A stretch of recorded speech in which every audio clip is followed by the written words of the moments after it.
Hey, welcome to HOWZA channel. In today's tutorial, you will learn how to turn off Steam's pop-up ads in Windows 11. Open Steam app.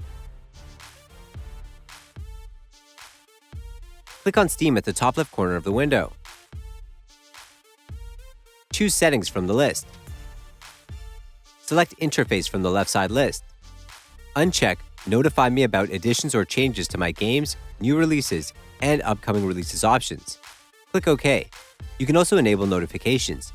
Click on Steam at the top left corner of the window. Choose Settings from the list. Select Interface from the left side list. Check Notify me about additions or changes to my games, new releases, and upcoming releases option. Click OK.